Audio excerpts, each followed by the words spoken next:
Hi Bandeko, Privyet, Bonjour, Mbote. Welcome to this video, guys. Yes, Bandeko, today I would like to talk about an important topic, which is if I fail the USMLE, what should I do next? It's very good to share with you guys how to study for the USMLE or to share with you guys my journey. But there is something that people don't really talk about, which is failure. When someone fails after trying hard, after doing their best, how should they react? What should they do next? This is why I want to make this short video, just to share with you guys, in my opinion, what should someone do when they are not successful in the USMLE. For some reasons, if someone couldn't pass the USMLE on the first try, after having your result, you need first to reflect. Don't rush on like, oh, let me just schedule for next month, or let me just schedule for the next 3 months. No, you gotta first sit and reflect. Ask yourself, what did go wrong? Because there are many things that could have gone wrong. For example, some people, when they study for the USMLE, after like 3 months, 6 months, they're already exhausted. They're like, oh, I just gotta take my exam because it just passed or failed. Let me just rush and take it. Or some people after a year, because studying for an exam for a year, especially something like the USMLE, it can be mentally draining and also physically draining. Like you can be exhausted, tired, because every single day you need to show up and study. And it's stressful, I understand. But some people after like a year, they can be like, oh, let me just go and write this exam because I'm tired.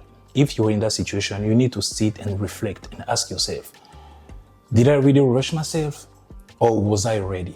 One of the best way for you to know if you were ready or not, it is checking your NBME score. Make sure that, oh, was I above 90% of chance to pass my exam in a week? If you can see that you couldn't even pass your NBMEs comfortably, that's a problem. Because you need to be able to have a specific score range to have a high chance to pass the USMLE. So NBME's scores are important. Number 2, UWorld. Did you really finish UWorld? And did you really learn a lot from UWorld, or you just passed through it? Because some people, they will be like, oh, I just studied 50% UWorld and I went to write the exam. I understand you had the pressure, I understand you were impatient, but you gotta cover a lot of material so that you can see how the USMLE can tackle different questions in different ways. They can talk about one topic, but tackle it in different ways. But it's just one topic. They can sometimes ask how to treat that condition. They can sometimes ask what is the etiology. They can sometimes ask what are the symptoms. So there are many ways how they can tackle a condition. So if you do a lot of questions, and if you finish your UWorld, you'll be able to say, okay, oh, I've seen how they've tackled MI, or I've seen how they tackle cholecystitis. In that way, you'll be more prepared. So please do your UWorld. Finish all your questions. I know it's like 4,000 and something. It's a lot of questions, I know, but you gotta do it. This is gonna increase your chances to pass your exam. And if you fail your USMLE, it is not the end of the world.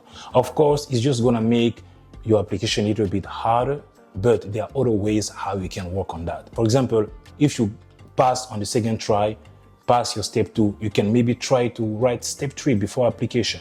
You can do some clinical research. You can do different things that will help you to be a better candidate, like just to strengthen your application. Okay, so it is not the end of the world. There are people who failed like the USMLE, once, twice, thrice, but they were able to match later. So it's just about like you knowing, okay, how should I work on that weakness? Because you having a failed attempt is like a weakness, but you can still work on that. So it is not the end of the world. Of course, we all want you to pass at once. We all want you to really just go straight to the point, but things happen.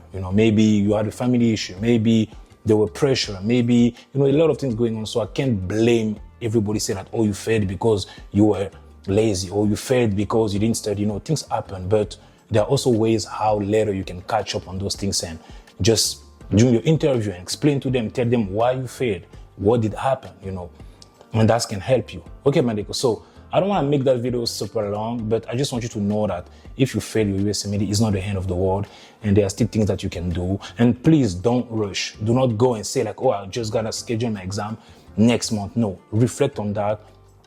Check your resources and ask yourself, did I cover highest resources? Or did I had only 4 or 5 resources to focus on, or I had 10, 15 resources that I was going back and forth all over the place? No, as I said last time, choose few resources and master them. Okay, so think about like your resources, think about your scores, your NBME score, your practice test. Think about your mental state that day. Think about your stress. Were you stressed? Were you comfortable? All those things can help you to say, okay, I'm going to work on those specific points so that next time when I'm scheduling an exam and when I'm going to sit on that day, it is to pass. Okay. So please reflect first. Reflect. Don't rush. Everybody's journey is different. Don't think that, oh, because this person passed on the first try, or because my friend passed on the first try, that's mean me, I'm not, that's mean I'm not smart or I'm useless. No, don't think those type of things. Things happen and everybody's journey is different, as I said. So please just try your best, reflect on that failure, and next time go harder than last time, give your best. And in the end, I am 100% sure that you'll be successful, because all of us, we went through that hard journey and we did it. So you can also do it. You just need that dedication and that consistency. Okay, Bandeko? Thank you all for watching the video. Please don't forget to subscribe, to like, to comment, and share. And I will see you in the next video, Bandeko. Peace. Let's go.